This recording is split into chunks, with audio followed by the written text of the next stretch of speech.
And we're live. Hey, everybody. Welcome to another week of Divesoft Dive Talks Live. I'm your host, Joe Bosques. We have a new tool now. We're kind of upgrading. We installed this new microphone system, so hopefully you guys can hear us a little bit better. And it looks like we're getting the mail right now, so I had to tell them to leave the boxes outside. So this week, my guest is one of the most exciting people that I've met in the diving industry, Paul Toomer.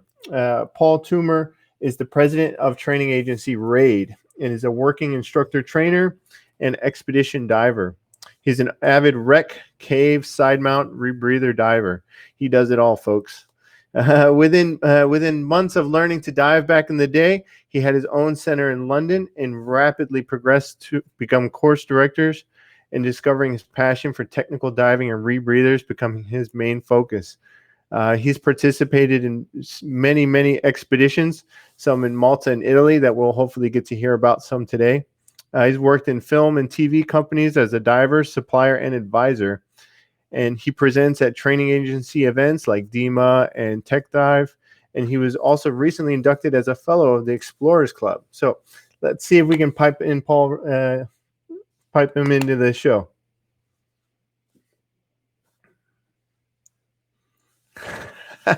Looks like some of you guys are asking if I'll sing for you now with this new setup.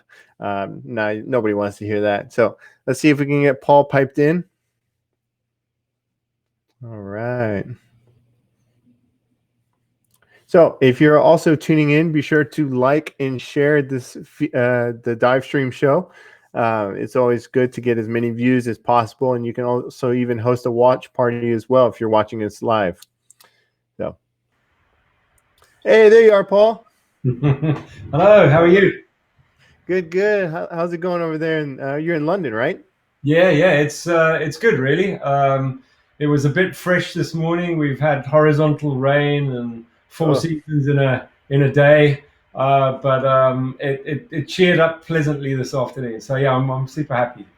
Awesome. Well, that's good to hear that the weather is getting better, right? So we're getting pretty hot outside as we're getting into the summertime here in Florida. So Yeah, nice man. It's beautiful where you are. not for putting on a dry suit though. Yeah, absolutely. Yeah. But no, it's so good to have you join us. I know we have a lot of folks that have tuned in. We got Gary and the wild and exciting Mike Menduno. I can see Mike commenting on the side there. He's going to get me into all sorts of trouble, isn't he? Yeah, he's like, he's going to start sending pictures. We're going to start getting some pictures in the comment feed. Yeah, me and Menduno on tour. Well, yeah. So, yeah, today we have a lot we can talk about. So I would like to kind of introduce the audience to you. So tell us a little bit about, it's always fun. A lot of the folks that come on, I divide it up into life before diving and life after diving, right? Yeah. So tell us a little bit about kind of your history and you getting into diving. So I was when I finished school, I got drafted into the Air Force for 2 years, and while I was in the Air Force, I learned to play drums. I then joined a rock band. I then played in South Africa. I got on the charts in South Africa. Then I decided to push my career to England, so I came to England. And then just before I was 30, a mate of mine said, "Hey man, let's go learn to scuba dive." So I was like, "Yeah, that sounds cool." So we jumped on our motorbikes, raced down to the coast where we met my buddy Steve and Phil Short. I'm sure you guys know Phil Short. Oh yeah. Phil Short was my instructor along with Steve. So we had a really great introduction to scuba, and then I kind of looked at being a working instructor, and I'd saved a bit of money, and I thought, you know what, maybe I should open a dive center. So I opened a center, then got another center, then sold those, then I'd bust into technical, and then from there, because I can't keep my mouth shut, people can't ignore me, and Paddy were really fantastic. They embraced me and got me speaking on their stages and stuff. And then I got a job at SSI, and then RAID came along. And in the mix of that, I've met some wonderful people who've introduced me to people who put expeditions together. and I've made friends with manufacturers and all sorts. To be really brutally honest, I've had a really blessed life in the scuba industry. I'm not one of those people who could sit around a table and tell you how many bad people I know in the scuba The industry. struggle or whatnot. Yeah. Look, there are struggles for sure for all of us, right? I mean, With everything. we're in one right now, but the people out there have just been amazing to me. I mean, Dima's just something out of this world. I mean, I was telling one of the guys on my booth, I said, "I'll be back in 10 minutes. I'm just going to the toilet." 2 hours later, I got back. And that always happens with Yeah, everyone. Yeah. I bumped into Menduno and Dallas on the way, right? But Uh, it was good. I've got to be honest. Everything I've wanted to try in the diving industry, there's always been someone to hold my hand and help me through it, and show me the pitfalls, and take and give me advice. It's amazing, really. Yeah, the diving industry, it's small, but it's so spread all over the world. And like you were saying, like, oh, I'll be back in 2 minutes, and you there's always so many friends. It's always so exciting. It's so much fun. And I know for me, it's definitely I love the people in the industry like more than anything. And so it's real genuine relationships because these are people you go diving with, and so it's good Yeah, friends. yeah, it is. I mean, there's a cracking photo of Jill, Steve, and I. But the you know the thing I love about this industry is when we're all face to face, it's absolutely magnificent. But I suppose one of my sad things about this industry is when I look at social media, and if someone not that wasn't in the industry, that hadn't been to DEMA or a dive show and watched how well all the manufacturers get on together, how the agencies get on together, how they all get on together. I mean, it's a very, very harmonious thing when we're all together. But if you were to go on Facebook or on a forum or something, it looks like we're all fragmented, whereas really Yeah. we're certainly not. And I'm a big advocate of telling everybody that in actual fact we are all friends. When I hear someone bashing another training agency, I'm kind of sitting there going, you do realize that I'm friends with those people, right? Yes, I'm in competition with it, but I go for a beer with those guys. So Yeah. yeah. And something about your background that you've worked and been a part of a lot of different agencies, and you're a technical instructor in a lot of these agencies, so you really have like a lot of very genuine experience of working with all these people. And you know, like you said, there's not bad relationships. We're all friends. And when you see on social media, it's almost like it's its own life. It's its own world. And Raid, I think was it last year or this year that you guys announced that if an instructor like kind of slanders or says bad things on social media, like there's gonna be consequences to that. Oh, absolutely. I am. I, I'm looking at all the names of the people that I know just coming down in the message. Right? It's just friends. Yeah. Yeah, I mean it's amazing, right? And where does anybody get the right to do something on social media that they wouldn't do to your face, right? Because some of the things that get said about some of my friends and some of my peer businesses, colleagues that I have, friends that you and I share, um, Mhm. they wouldn't say that to their face; they'd be too scared. But they go on social media, and suddenly you grow all these muscles, right? Because apparently Yeah. this makes you super strong, right? Yeah. Keyboard warriors. Yeah, keyboard warrior. So we took a stance, and it was actually I was having a conversation with Joe DeTore and Tom Mount at INTV and Luis as well. And I said I'm going to do this, and funny enough, they really grabbed it. They grabbed the bull by the horns, and they went off and produced INTV's social media Well, good. standard, and they got them out there before we did. But yeah, I do think it's time that as people who are in charge of companies in the dive industry, I think it's time that we stood up and said, "Hey guys, we don't need to behave like this. There's no need for it. If you have a problem with an instructor or a dive center, phone them up, man. That's what we used to do. That's what Alexander Graham Bell created a pretty clever thing with the telephone, right? you know, hey Jeff, Hey, good to see Jeff join us. The it's I was telling David Kincannon a couple weeks ago, and I think with Gareth as well, is that we're in leadership roles, folks that are getting into scuba diving, they look up to the instructors, and you represent kind of the organization, the team, the people. And so it's important to realize the professionalism that comes with that. And it's not just like at the dive site, it's everywhere. Everywhere. Yeah. Mm-hmm. And especially on social media. I mean, I know I have some like college pictures where I was probably getting a little out of hand, but it's all that stuff. Like it sticks with you, and people see things, and people see your comments. And so, you got to it's not really be careful what you say, but you need to, you should be respectful. Yeah. Just have manners. Yeah, it's simple.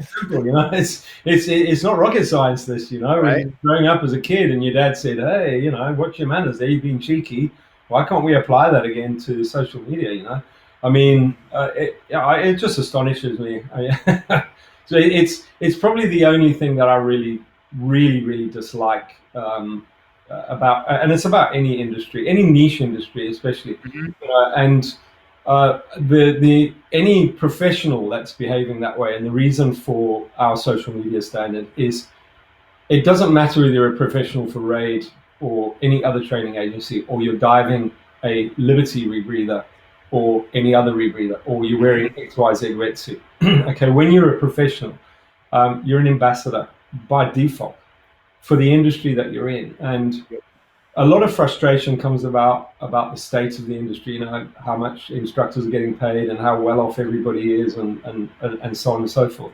But it's never going to get better if you continue to behave in such an angry, unacceptable fashion. So, hopefully some of the other agencies will join, and hopefully anyone listening to this and anyone who gets to meet me will manage to, hey Nick, we'll get out there and try and change their attitude. Because I tell you, once you change that attitude, things will really start to rock and roll again. Things roll and things open up, and Divesoft during this whole COVID is that everyone's sitting at home, everyone's working from home, so we're just trying to figure out how can we reach people. And so that's why we wanted to really utilize social media, because it's like turn the monster into a tool, right? And Yeah, so with these live streams, we're able to kind of keep people connected. And I know these awesome people in the industry, and I love their stories that they tell. And I was like, man, I wish I could just share it. Like, everyone's got such a great tale of like everyone. It's always like that first dive that was the bug, and then they were diving every day after. And so to share this, it just shows like how we're all tied together, and how we're how the camaraderie of it is so important. Mm-hmm. Yeah, absolutely. And but yeah, and so there was an article in 2018 that Minduna wrote that can Paul save the diving industry? There you go. Can this man save the diving industry? Pretty badass picture, if you ask me. That there is an article about a fat fireman, right? Look like a fat fireman there. It's part of the calendar issue. That's the private collection, right? I've got to thank Roz for coming all the way to London to try and get a photo of me. I hate having photos taken, and I'm the least photogenic person on the planet. That poor girl, she had to wade around in a river outside my house. That photo is shot in a river outside my house in a viaduct, in a duct. It looks like I'm not. I'm in London there. It looks like a studio. Yeah, it looks like you're halfway in the cave, right? Yeah, no way. I was crawling.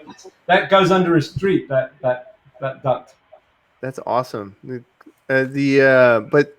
folks that haven't read the article, they need to look it up, because your perspective on kind of the future of what RAID is trying to do as an agency, and the ambitions, it's a kind of a fantastic and refreshing perspective. It's your comparison or the story about the mountain bikers is really good in it. If you could share that with the audience.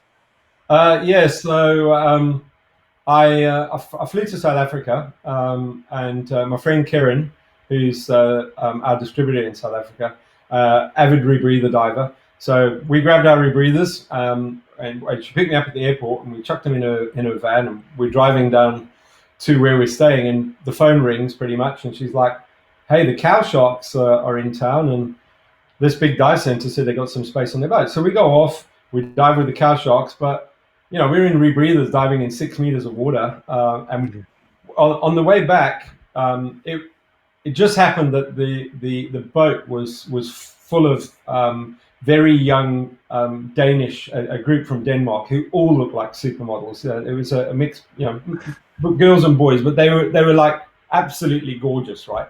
And so me and Karen are sitting there, and the guy said, "Well, you know what? I'm going to ram the boat up the beach, so you can walk up the beach rather than going all the way to the jetty and round."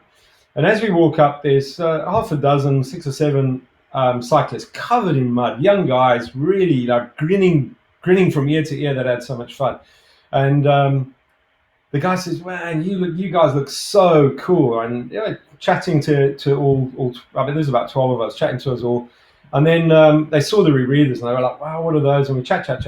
And then I said to the guys, "Do you dive?" And they were like, "No, we don't dive." No, we're in Simonstown with this blue water full of sharks right there. Okay? Like a fantastic dive site, yeah. You just walk in, seriously, okay? And I said, "Oh, they said, no, we don't dive." And he was trying to be mannered with hindsight, And I said, "Why don't you dive? You scared of the sharks or something?" He goes, "Scared of the sharks?" He said, "We surf, we mountain bike, we do everything. What do you want about, old man?" So I said, "Well, what's the problem?" He said, "Well, to be honest, you guys are all assholes, basically." He used a pretty much heavier expletive than that. And I was like, "Sorry?" And he said, "This morning we went on we just rode down this mountain. The mountain in Simonstown is pretty epic." He said, "It's a very technical ride." And he said, "It just so happened that we were speaking to the number 2 in the world downhill mountain biker, and he gave us some tips on how to come down there. And here we are, covered in mud, grinning from ear to ear. We've had a great time." He said, "But we also want to go diving." So we go on and we Google and we say, "Oh, we want to learn to dive." And someone says, "Oh, you need to learn with Paddy." "Oh, no, you don't want to go with Paddy, man. They this, they that. You need to go with SSI." "Whoa, don't go with SSI. You need to go with the British South Africa Club." "Don't go with the British South Africa Club. You need to go with Raid." "Oh, don't go with Raid." "Right, don't wear those fins." Yeah, we're going to wear a Scuba Pro regulator." "No, don't do that." And he said it was just this barrage of abuse. He said the guy on the mountain bike, he didn't care whether I was riding a Trek or a Specialized, or I was using Oakley glasses, or I was wearing a Fox shirt, or he said it didn't matter to the guy. All he wanted to do is get us down the mountain. And we've lost sight of that. A training agency is not a religion, and it doesn't really offer that much of a philosophy, in my opinion. If you want a philosophy, go to university, and if you want a religion, go to church. We're just a training agency. Viewing it like it's every agency has got something to offer. Every manufacturer has got something to offer. Mm-hmm. And everybody in this industry has got something to offer. It's a magnificent industry. So why do we sit worrying about whether someone wears a Scuba Pro regulator or an Apex? I mean, really, does it matter? The manufacturers certainly I don't want to get into that war, and neither do the agencies. So it was a really eye-opening moment for me. Yeah. Oh, these are the future instructors, the future trainers, the future stakeholders. These are the kids that are going to design your next computer at Divesoft. And we've lost them because of intolerable behavior. So there you go. That's an exact perspective, because they see that, they just see the infighting, and they're just like, "Oh man, what a mess." It's like, I just want to go diving. Absolutely. And if you just have a look on, I think it's on the right of your screen again. "Good morning, the man, the myth, the legend. Oh, look, fancy Mike. Hi. It just goes on and on and on. All beautiful comments. Not one single bad comment on there at all. That's what the industry is. I'm looking at it. It's fantastic. So. So how does Raid, you always hear like, "Oh, so how's Raid going to be different?" And I mean, from my perspective, from what I've learned and what I know about Raid, is that it's just the online presence it's different than all the other agencies. It's unique. It's a different approach. It is, and the other agencies out there are definitely picking up their game and pulling alongside of us in certain areas, or overtaking us, and that's how it should be. Innovation should be a global thing. It shouldn't be just stuck with one company. I guess where we're lucky is we were born out of Rebreather. Barry Coleman, who's the founder and my ex-business partner now because we sold the company, was tasked at Poseidon with creating a training program because they built the Poseidon Rebreather and then suddenly realized they didn't have a training platform. And they were obviously very ahead of their time in the fact that they had created a recreational rebreather. Everybody was like, no, there are only technical rebreathers out there and we're not getting involved in this recreational thing. So what he did was he went and he built this digital agency. And it was quite clever what he did because the hardware and software that the rebreather was using were changing. It was a very, very dynamic rebreather. It was changing frequently. So what he needed was a platform where he could go, right, we're on a new version. Or update. Yeah, update. And then the other thing he wanted to do was he wanted to reduce the amount of liability on the instructor and make sure that everything that needed to be done on a course was signed off. Now, the problem with paper is you can still get a certification without ticking all the boxes. And the problem with paper as well is if you forget to tick a box, and that is deemed as the causation of an injury, that poor instructor, whether they did the skill or not, is liable, okay, or can be held liable. Let me rephrase that. So what he did was he created a dynamic quality assurance where prior to certification, you have to tick a whole pile of boxes. I mean, you've seen this on the Liberty Rebreather courses, right?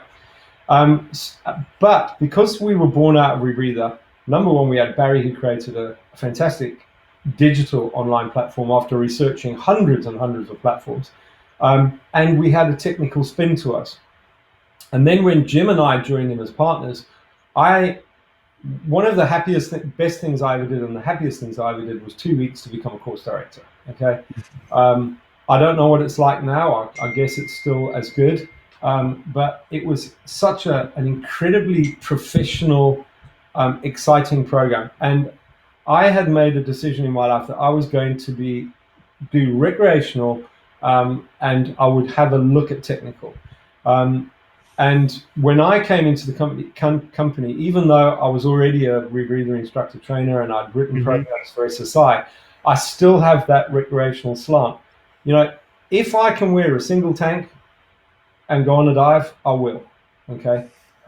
Because I dive rebreathers and I dive twin sets and side mounts because they do a job for me. Now, yes, I've learned that I love diving side mount just for fun in 5 meters of water. I just dig it, you know? And now I've got a Liberty side mount, and my whole love of rebreather diving, as you well know, because I can't stop talking about it, has been entirely reinvented. But we've got that technical slant with this very, very, you know, and Jim is a recreational diver. We've got the two recreational guys. So that's what kind of made us unique, and allowed us to do things like, yeah, let's have a look at 2 meter hose for recreational diving. Let's bring some of those more technical skills into a recreational program like trim and buoyancy. Let's bring them into an open water course. I mean, and it's not hard to get someone in trim. I mean, seriously, it just takes time. Yeah, absolutely. So, and I think that's where we've gone well, and it's very, very. It makes you very, very proud when you see other agencies who are very, very mainstream, and you know it's very, very difficult for a big agency to just fundamentally change the way that it does something. You know, everybody's very critical of big agencies saying you should do what RAID do. Yeah, RAID has a couple of thousand instructors, and you know it does not have 150,000 plus members that have to be educated in a new way to dive tomorrow. Where we were lucky is when we decided this is what we were going to do at RAID, much like Jared and all the guys at GUE and UTV. That's how they were born. They were born in trim. We were born in trim. You can't suddenly turn around to a recreational diving agency and say, tomorrow, all of your instructors need to be in trim. You need to give them time to come around to it. And let's be honest, they are. Not quick enough for some people, but they are. So we were real lucky with our timing. I've got to say that window of opportunity was a magnificent one. That's good. And you know, like these agencies and diving instructors, I mean, nobody wants to be a bad diver. Nobody wants to have poor buoyancy. Nobody wants to damage a reef. Nobody wants to stand on the bottom. They don't intentionally do that. It's kind of like those fundamental steps. If you overlook them and you keep moving past them, it gets farther and farther away. Those habits are more and more established and ingrained. That's right, and they also get harder and harder. It becomes harder and harder to unlearn what you've learned. Oh yeah, it's a human trait, right?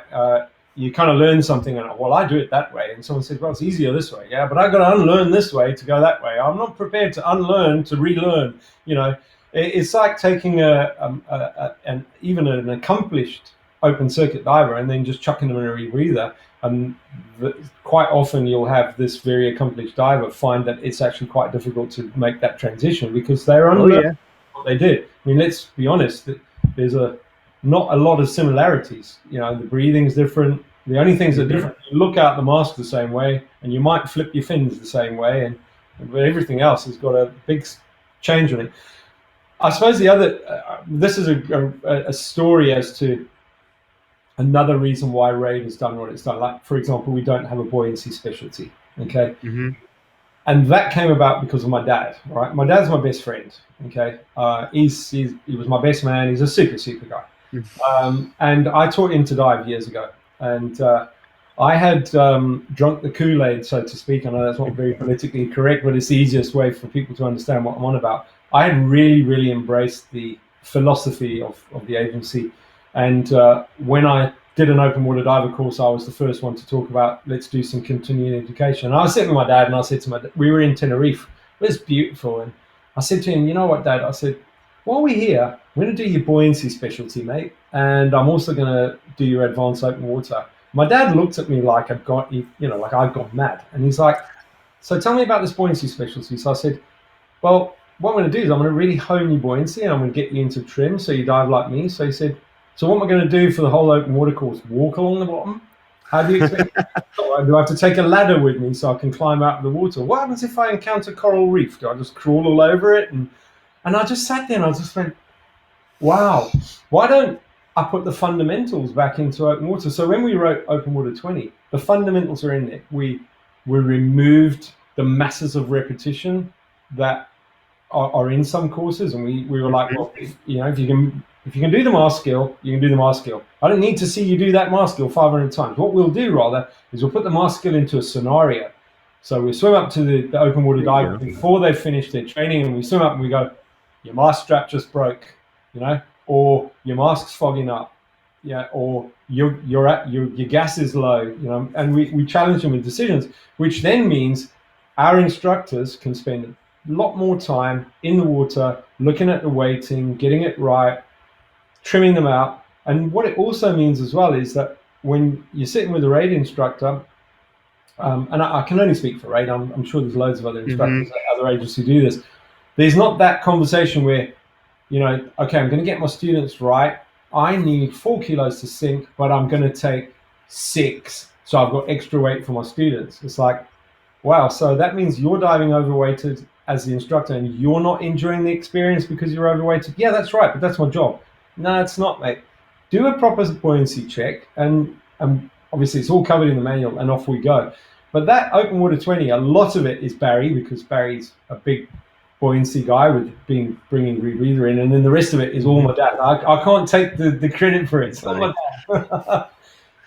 dad. That's great, and like those fundamentals, when you're not rushing, you can really take the time and spend it on a student, and you can really walk them through. They can have that good experience that's going to really ingrain in their head that they're like, man, I love my open water class, versus when you have students that come into shops and they're like, oh yeah, I'm in advanced open water, but can I have a dive master dive with me? Because like I had such a terrible time. Like I don't feel comfortable when I'm like just with me and my buddy.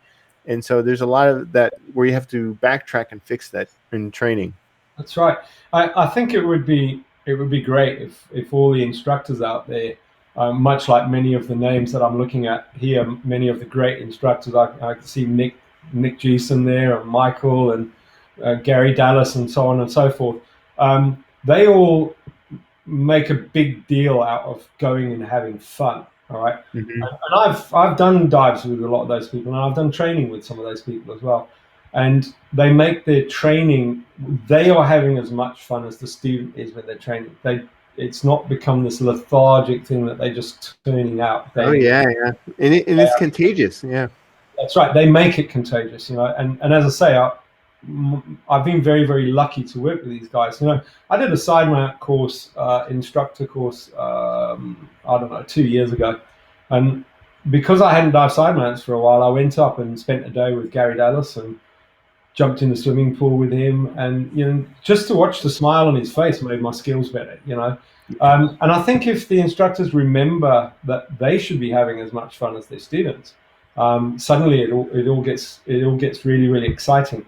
I also think that because of the awful times that we're in and the challenges that we're faced with at the moment, it's a perfect opportunity for divers and professionals, agencies and manufacturers to reinvent themselves. You and I were having a little chat about this before we went live. Yeah. It's a perfect opportunity for you to reinvent yourself, because it's going to be a little while before we get back to maximum ratios. There are many territories and areas and countries in the world that won't allow you to go anywhere near those territories. A lot of them are saying you're on a max of 2 to 1 ratios when you get back to teaching. Well, if you're an instructor and that's your maximum class and you've priced it out accordingly and you're giving your students the real 2 to 1 treatment, that's VIP. Well, that suddenly becomes VIP for you as an instructor, VIP for the students, and you could completely reinvent everything that you do at the moment. And at RAID, we're getting stories left, right, and center, because certain areas are opening up for us, for instructors that were like, hey man, I was teaching a 6 to 1 ratio and now I've been forced to do a 2 to 1 ratio. So I've adjusted my business to accommodate that. Mm-hmm. Wow, am I having fun? It's like, oh, it's so great. It's so much fun. I've got 2 guys. They're with me for 4 days, and all we do is talk diving and go diving. And we're doing much longer dives. We're doing more skills. We're doing more scenarios. And these guys are loving it. They're already purchasing the next course, and they want to go on holiday with me. So we've decided, heck, we're going to go to France. We're going to go cave diving. I mean, really, everyone should be now taking advantage of. Right now is the perfect opportunity for you to say, what we did 3 months ago is no longer applicable right now. It's wild. Yeah, it's wild. It's absolutely wild. I'm not saying I'm loving it and I'm thinking it's good, but I'm a beer half full. Every cloud has got a silver lining for me, and I'm very happy to report that all of my friends have taken care of themselves and my family and everyone that I love. And I think that this is the perfect opportunity for a business to say, what, man, let's change it up again. Let's look at what we've got. Let's make the best out of what we got, and work with that. I think it'd be a great time. It's an opportunity to reinvent the wheel, reinvent the way we do things. Just like Jeff is saying here, yeah, smaller classes are a lot more fun and better for learning as well. It's I know a lot of instructors, and I know Becky for sure. She says that all her students they become like good friends, and they end up joining her on trips, and like it's really becomes a relationship. It is a relationship. It's built on friendship. I mean, really, let's just take Jeff Bazanik, who just put a post up there. I mean, 2 days ago, I was reading his rebreather book, and here he is, still having fun, teaching people. I mean, really, that's testament to it all. We followed some of these proven guidelines, and I'm 55 in 6 weeks' time. I'm not even remotely. I can't wait for Rod McDonald, who I can see watching me there. He's my Scappa Flow expedition leader. I can't wait for him to find his next bit of metal that he wants to invite me to race up there and go dive on. I haven't lost a bit of love out of this.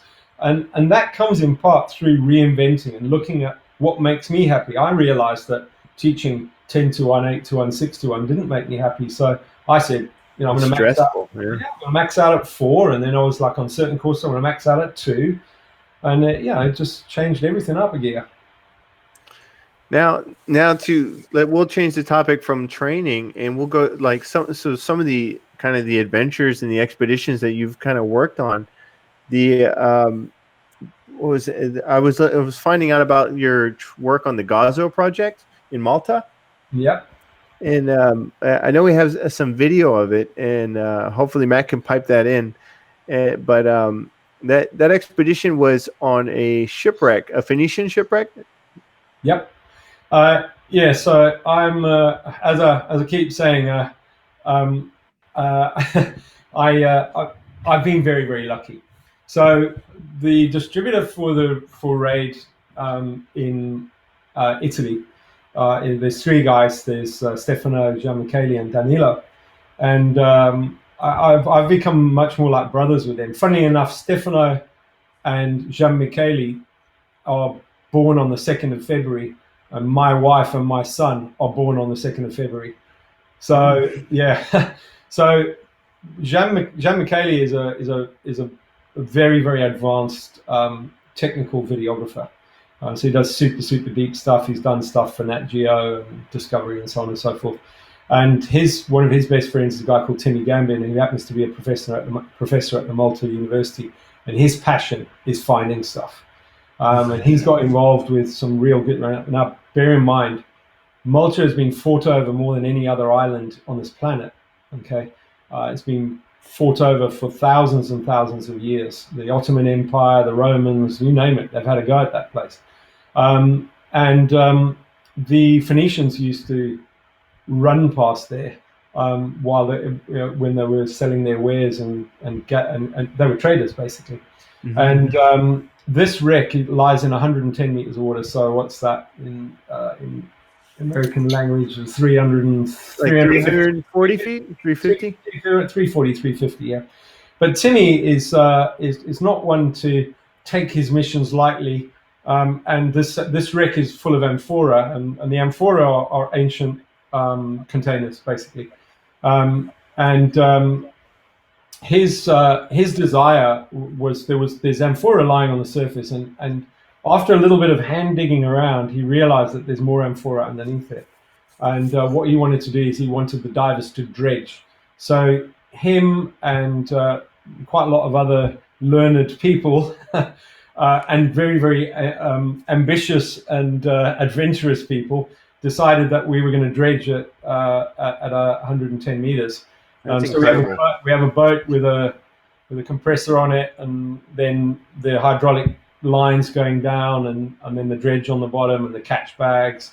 There's an incredible team that work with Timmy pretty much full time, which Dave Gratian heads that up. He's the DSO for the group, and a damn fine DSO he is, dive safety officer.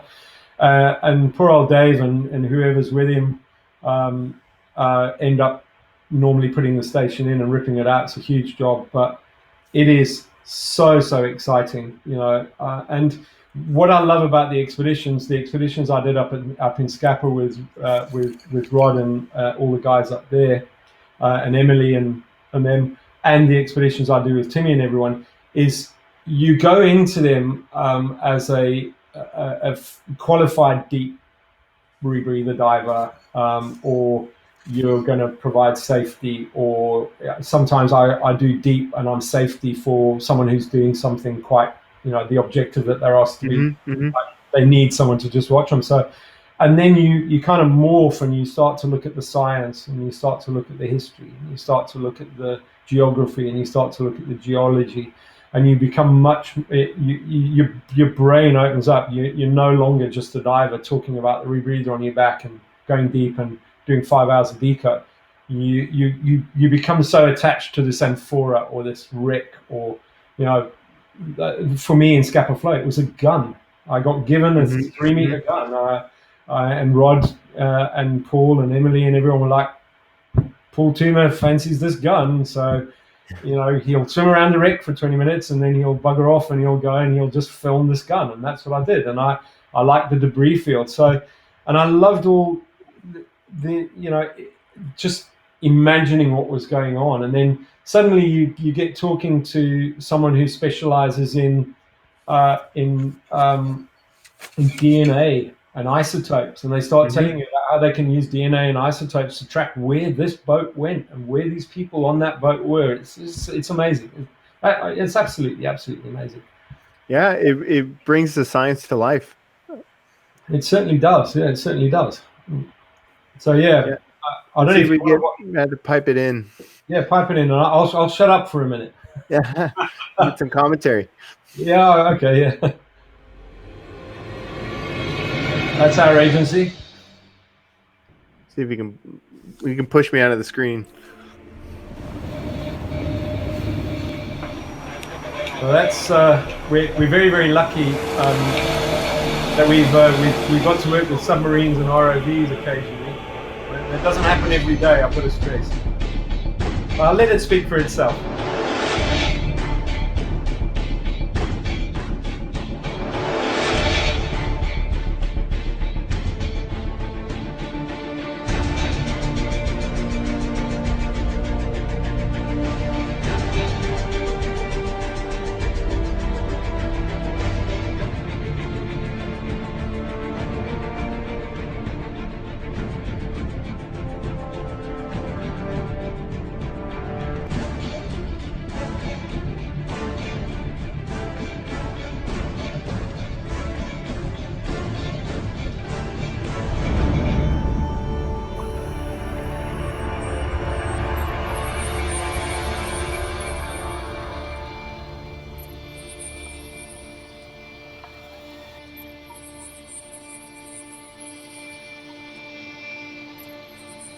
Yeah, that's pretty spectacular dive.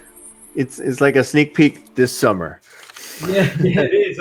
That's Jean Michele. Jean likes to use epic music, and Yeah, it's epic diving. yeah, The we were very lucky because the U-boat Challenger, they really do like what Timmy and all of us are doing out there. So every now and again, they'll send the boat out to look for stuff for us, to also scan, go down and have a look if it's worthwhile, as even putting divers into the water. And then the guys who are on the expedition get this frantic phone call from Timmy saying, right, we've got this patch, and off we go. It'd be very interesting, excuse me, when Janmi makes his next video of, you'll be able to see what we've uncovered. Mhm. It's the 3D photogrammetry of how that wreck is opening up, because we found quite a few artifacts now down there. So we're starting to find out a lot about those Phoenicians. That wreck is 2,700 years old, so it's pretty spectacular. A pretty spectacular look at our history. It's the archaeology of it is incredible. There's so much that you can talk about just in that expedition alone. The videography, the diving itself, the equipment, and the history. And you cannot. And it's so funny that it's such a short clip, because I imagine it was just hours and hours of diving, and it's so much work for 3 minutes of video. Yeah. And like, this kind of diving, this kind of work, it can't be accomplished without on open circuit. The logistics. Each of you guys had like 3-4 bottles on you, and Yeah. so So rebreathers. It has to be done with rebreathers. yeah. Dave Gratian on that expedition, he pretty much controls the logistics along with Darko and a couple of other guys. And when we first started doing this, there's just no way on earth. Look, an open circuit diver could work down there without any problems. It's the logistics of filling those open circuit cylinders at the end of every working day, because we're on that water for hours and hours and hours. We stagger the teams. We can have 6 teams moving in and out of the water doing various objectives. So we normally start the first team down on the 3D photogrammetry team, because they will go and they will have a look at what was excavated between all the teams the day before. And then the excavation teams go down, and they are literally landing on bottom as this lot are getting ready to pack up. It has to be staged. Yeah. It's all staged, yeah, and very, very heavily choreographed. And then the boat packs up and we go, and then everyone's got to go off and build their rebreather for the next day and make sure everything's fully running. And then there's some poor individuals who have to go off and mix gas. Now, normally they've mixed all of the gas for the bailout before we arrive, and then on day one you get given your rebreather bottles and you do your analysis and markups. But then they're only topping up 3-liter cylinders, or in some of the rebreathers 2-liter cylinders. So yeah, so Yeah, that's at tech camp. That's me being an idiot. But you can't imagine filling up 12 liter cylinders or Oh alliated gallons. yeah, it'd be a huge gas demand in an open circuit. Never do it. The guys would never sleep, the poor guys. The other thing is it's just the physical amount of gas we'd have to have on this expedition. We don't have a warehouse, and when you see that we're working with U-Boat Challenger, it gives you this idea that we work in 5-star. We don't. We work like every other expedition. We rent a little place that we put all our kit in, and we go in waves so we can use the 1 or 2 benches that we've got. And someone will chip in and buy something to make life easier for us. But it's hard work going on those things. Yeah. What I'm looking at the moment is I'm looking at how I use my Liberty side mount to increase the level of safety that I have in the water, and also to decrease the amount of kit that I'm carrying in the water. So I've been doing a lot of dives now where I'm wearing a back mount and I'm wearing the side mount, and I've practiced some pretty big bailouts now as well. Obviously, I'm not doing it solo. I have my buddy with me. It's normally my friend Carl, who's sitting in the water with a regulator waiting for me for something to go wrong. The biggest challenge I had was when you simulate a failure on a rebreather, your brain feels comfortable when it feels the cold gas and it feels the bubbles going away from it. It's like, oh, okay. Right. It's pretty refreshing. Okay, we're good. That's right. Whereas now I'm come off the rebreather, I'm on the rebreather, and it's exactly the same. So, but I can tell you the things I've noticed is that actually coming out of the water on a failed back mount rebreather onto a side mount rebreather, I found the whole experience so much easier. I didn't have to do as much work as I do when I practice an open circuit bailout. I was much more comfortable. I felt a hell of a lot safer. I did still carry open circuit bailout with me because, number one, I have a buddy. And what I'm looking at now is I'm actually looking at twin side mount rebreather diving for these expeditions, where I would almost use side mount rules, where I would use a time to move from one rebreather to the other. The only issue I'm having at the moment is your job as a deep diver on these expeditions. You're not just a deep diver, you're someone's buddy, you're a teammate. And if you're needed, your gas may be needed. So how do I address the person who's diving with me who doesn't have a bailout rebreather of their own, may not be trained to use my bailout rebreather, the handover of my bailout rebreather for them? And those are the hurdles that we're trying to solve at the moment. The hurdle of me using the rebreather is done. I've worked all of that out. But the teamsmanship of it, yeah, it's like an all or none. Absolutely. The teamsmanship is very, very difficult on this, because effectively I dive with 2 cylinders of bailout. I dive with a deep, almost diluent bailout gas, and I dive with a small cylinder of oxygen. But that's not enough to bring my teammate to the surface if they had a problem with their bailout. I'm not really what we would consider in our teams an efficient buddy. Unless my teammate, I could train him to use my rebreather, which probably is about my best option. Jump onto open circuit, then jump onto my rebreather. The problem then comes in is I now have insufficient bailout to look after myself. So there are a lot of hurdles for us to go through, but I've got to be honest. When I started practicing these drills, I was like, wow, this is just amazing. And of course, when I talk to my buddies, they're like, yeah, it's all very great, but it's another X amount of $1,000 I have to spend, and now I have to traipse 2 rebreathers around the world. So I think we'll get to it, and I think those of us lucky enough to be able to do this will embrace it.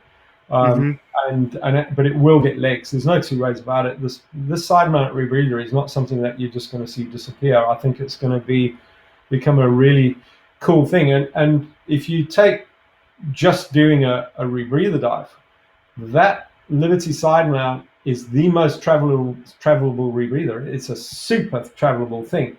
And I throw a side mount harness in the back. 2 clips and a mouthpiece. Yeah, man. And I climb on the boat and I'm wearing my harness And I literally come to the water and I clip the rebreather on and my bailout, and I'm off. You know, I've got to say, I really enjoyed it. I'm getting a lot of mileage out of it at the moment. That's fantastic. I mean, I know I really love the side mount rebreather, and I mean when I got into the Liberty rebreather, I know that a side mount rebreather for me was like, oh, that's going to be far beyond. And then I was fortunate enough to start working with the company, and then I started to really get into it. And I was like, oh my god, it's a fantastic tool, and it's really good. And you know, the discussion with bailout rebreathers has been a real hot topic. I know we've had several people. We've had Ed Sorensen, Steve Bogarts, and I know Becky had I believe Richard Harris on one of her deep thoughts and shallow discussions, and they were talking about how they were using bailout rebreathers and going between the units. It's you know, is it a bailout rebreather system or is it a dual rebreather system? And so there's almost like a philosophical approach that's going to be applied to it, and there's that aspect of it, and then there's the aspect of how many people are going to be utilizing a dual rebreather, you know? Absolutely. I would, when it comes to this, I mean, obviously, I can't wait for rebreather 4 and 4. Yeah, it'll be good. Because that'll be the hot topic, right? Yeah. So, yeah, it's, you know, in the, so the logistic wise of using bailout rebreathers, it's obviously going to be a huge tool, a huge advantage, and will make teams and expeditions like this more effective and efficient. Yeah. So, Sorry. I mean, no, go ahead. the other thing is, I'm married to a wonderful woman who's half German, half Japanese, right? And she's pretty straightforward with what she says to me. And she said to me the one day, she said, "What's the worst thing that can happen to you while diving?" So I said, "Of course, I die." And she went, "No, no, no." She said, "We'll get over you in time. We'll get past the fact We'll get through that." We'll get through it." She said, "What we won't get through is if you get paralyzed. So you get yourself so badly bent you get paralyzed." And she said to me, "There, if you're paralyzed from the neck down, there is only so much time that you're going to have with me before I put you out to pasture at some hospital somewhere." She said, So and when I showed her the side mount rebreather, because you know me and Lisa we're good friends, you know, and I showed her the side mount and what it was capable of doing, and she was like, "That's bloody brilliant! That's amazing! So you've just built in all of this into your dive?" And I said, "Yep, all of that through this one piece of kit." And she's like, "Please use it as much as you can." You know, when I'm saying to her, I've got on open circuit, I've got X amount of time to make sure I'm traveling home. And there's no mucking about. When I'm on OC, whether I'm in the back of a cave, inside a wreck, or on the bottom of some deep dive, there is no mucking about. When I give this, I've got to get going. Mm-hmm. On the rebreather, if I'm bailing to my side mount rebreather, I've got a little bit more time to get my head into the right place so I don't make the wrong decision while I'm bailing out. Because that's the biggest problem, isn't it? You jump out of the frying pan into the fire. Yeah. And that's the beautiful thing about that. You know, any side mount rebreather or any dual rebreather system, it gives you that moment as a rebreather diver where you've got time to think. And rebreather divers are notorious for being slow, aren't we?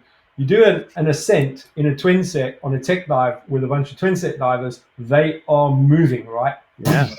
They give this signal, right? When the GUE give you that signal, you better get moving, right? There's no mucking about.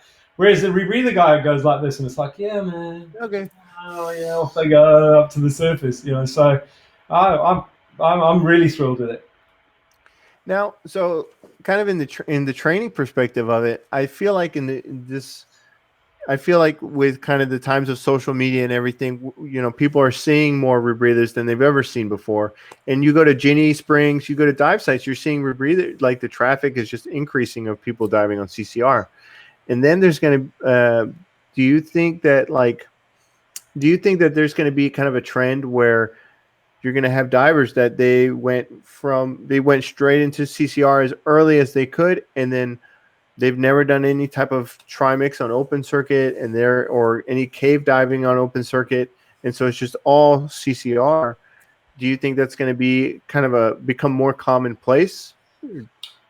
Yeah. So in certain areas, in certain quarters, I'm going to get shot to pieces now. Yeah, I don't want to do that, but No. You know, at the end of the day, it's my opinion. Mhm. So when Raid was born, Raid had a level 1 rebreather course where a non-diver could learn to dive on a rebreather, Mhm. and there was a lot more dives on the course. It wasn't 4 dives and you're done. Different. Uh-huh. There was a lot more to it. Okay, so that's all. If you just imagine that a lot of the safety aspects were dealt with, but there is no prior experience. Okay, the guy comes in. Yes, I can swim. I'm healthy. My medical's good. Put the rebreather on my back. Let's go in the swimming pool and let's learn. And we've never had an incident. I cannot say to you that there are dozens and dozens of test cases because, quite Mhm. frankly, the financial burden of buying a rebreather as your It's a first big buy-in. Hmm. big buy-in to scuba, right? So most people will go in nice and slowly. But the one thing that we can say is that those who entered diving on a rebreather had no problems picking up open circuit, whereas we do know as an industry that those who are even accomplished in open circuit sometimes have a difficulty unlearning to get into the rebreather. All right. Hmm. So yes, I do think that we will see more people learning to dive on a rebreather.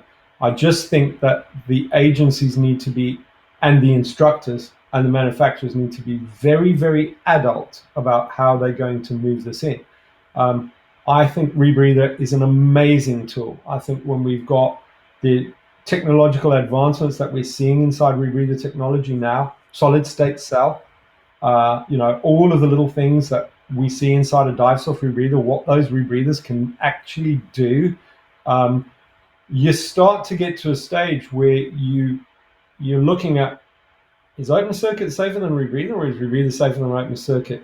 If you're being honest with yourself, it's and try to remove your biases of the evil death black box. You know, it's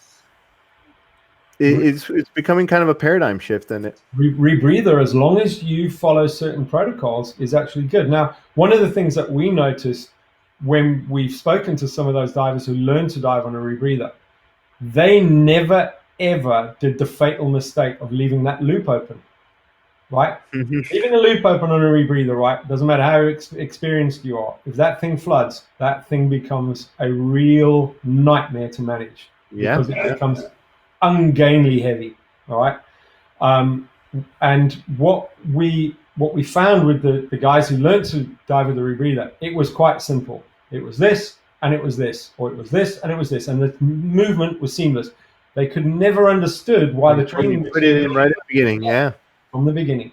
So I there's a we only recently stopped teaching new rebreather divers, and that was quite simply due to liability issues, insurance issues, and the world where we are at the moment with rebreather fatalities. Hmm. And we just said, look, until we can bring in a very, very robust system that works very, very well and partners our instructors, our trainers, our manufacturers, and the agency, and we can develop something that we can really make sure that our divers and our instructors are going to stay safe. Let's just put it on hold and we'll revisit it again. But we will revisit it. There's no doubt about it. Yeah, and you're not the only one that's been saying this. It's in Jeff's book, in Mastering Rebreathers, at the end of this book. He's got that great picture of the little girl with I think she's got a Draeger ray on her back, and she must have been 10 years old, 12 years old, and so it's and I really commend that. It is, you do have a lot of, we kind of all have a lot of inherent biases with, like, well, a rebreather, you got to be careful. It's like, if you're kind of honest with yourself, why not? Why can't we try to, figure out how this can be done the right way? Absolutely. So let's do a comparison. There's many people on this call who are industry stakeholders and industry leaders who have Hmm. dedicated their lives to this sport, right? Effectively, you could say they are the Formula One drivers of this sport, okay?